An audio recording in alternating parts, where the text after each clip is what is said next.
Zotërit Koceri, po fuqia e presidentes deri ku shkon, përveç asaj tryezës që pam edhe fotos? Presidentja nuk ka ndonjë fuqi, ajo kalkulon vetëm në votat e veta, ajo mendon gjithçka që ajo llogarit rreth vetes saj. Ajo fare nuk i intereson gjendja çfarë është në Kosovë. Ajo 3 vite ka hesh, 3 vite ka qenë një lloj notere e kryeministrit, nuk ka bërë asnjë veprim përveç diplomacisë apo politikave të jashtme, ka bërë diçka, nuk mund të jemi mos njëjës, por tani për këto momente presidentja fare nuk është e interesuar se çfarë po ndodh me vendin, sepse për ndryshe edhe ai takim formal që u mbajt me 3 partit, me LDK-n, PDK-n edhe Aleancën, ishte vetëm një takim në farë mënyre për t'ja përmbushur një ego të Albin Kurtit, për ndryshe s'ka pas asnjë qëllim që të vjen deri te një bashkërendim apo që të bëhet diçka, të formohet kuvendi e pastaj të formohet edhe qeveria, sepse po të doj kryeministri sot në mbledhjen e radhës që ka të 18-ën e zhbllokon, por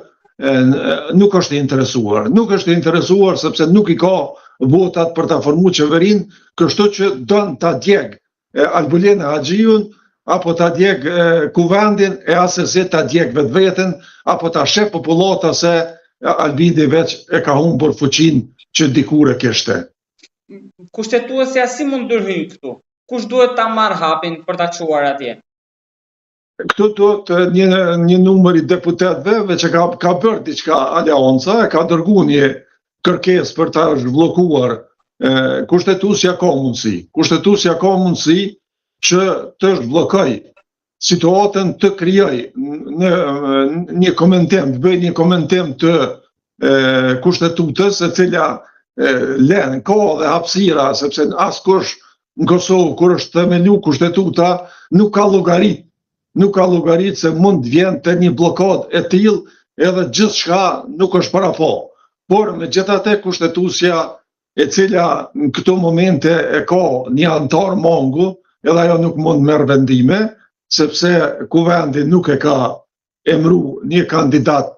në mungesë, dhe në këtë rast edhe kushtetuesja është handicap. Domethënë Kurti që ka pasaqen i sigurt kur e ka nis këtë rrugë që s'ka krye.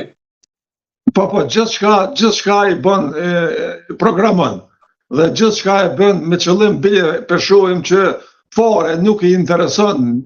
gjendja, fare nuk i intereson se ku gjendet Kosova, fare nuk ka intereson se në çfarë gjendje është popullata. Jemi në gjendje të mjeruar kur Kosova më keq nuk i ka pas punë në gjitha aspektet. Arsimin e kemi të katandisur, shëndetësinë nuk kemi, infrastruktura është e shkatruar, asgjë, ekonomia mos të flasim, inflacioni është galopant, asgjë nuk është duke shkuar mirë, sepse këtë tani edhe ka qeveri ilegale, mund të them, se kjo qeveri që është e instaluar për momentin, as nuk ka qeveri në dorëheqje, as nuk ka qeveri në shkurje, as nuk ka qeveri faktike, sepse ata nuk kanë të drejtë të qëndrojnë në qeveri në momentin kur jep betim për deputet të shkelje direkte e kushtetutës që një deputet njëjtën kohë të jetë ushtrues detyre apo të qëndrojnë në zyrat e kryeministrit apo të ministrave. Domthonë është duke u shkel kushtetuta, sepse ky kryeministër është dashur në momentin që ka dhënë betimin në kuvend, është dashur patjetër që të tërhiqet nga qeveria dhe ta lënë një ushtrues detyre në kryes të detyrave derisa të konstituohet qeveria re. Njëjtë ndodh edhe me ministra të tjerë që kanë qenë listë dhe kanë fitu deputet, dhe mund të themi se gjysma e ministrave të cilët janë deputet, apo më shumë se gjysma janë në shkelje kushtetuese, dhe gjitha vendimet që i merr kjo qeveri janë vendime ilegale, janë vendime antikushtetuese dhe në kushte të rregullta nuk do duhet të zbatoheshin apo të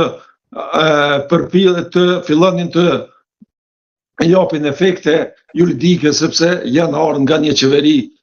qeveri e cila faktikisht është në shkelje kushtetuese. Nga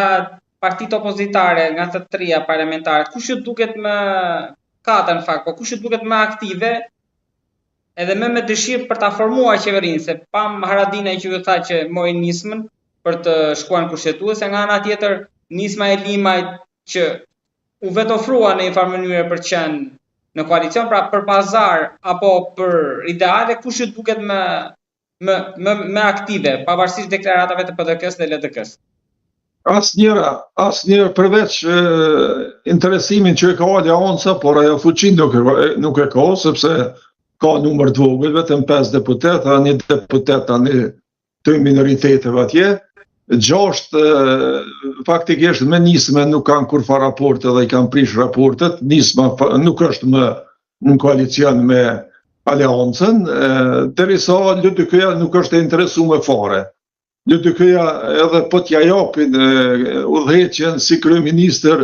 nuk besoj që do t'jetë në gjendje ta marrë qeverisjen. PDK-ja mund ta marrë qeverisjen dhe është më interesuar, edhe pse sondazhet tregojnë se PDK-ja është në rritje, por sondazhet LDK-s tregojnë se është në rënje sipër, po ashtu një rënje të vogël e ka edhe vetëvendosja, dhe në këtë farë qorsokaku që jemi futur, unë mendoj që është e patjetërsueshme apo e patejkalueshme situata që duhet të shkohet në zgjedhje të jashtëzakonshme. Edhe pse është shumë problematike se pa konstituim të kuvendit, i cili sigurisht duhet ta shpartalloj vetveten, nuk ka mundësi të shkohet në këtë situatë në zgjedhje të jashtëzakonshme, por kjo do të ndodhë shumë shpejt, vetëm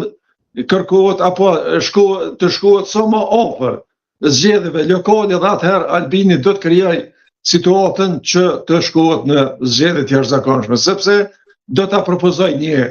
kandidat që e pranojnë parti tjera, do ta formoj kuvendin dhe me njëherë pas formimit të kuvendit nuk do të jetë gjendje ta formoj qeverinë sepse nuk i ka numrat, dhe kështu kuvendit do të detyrohet që të shkojnë në zgjedhje të jashtëzakonshme. Ta prish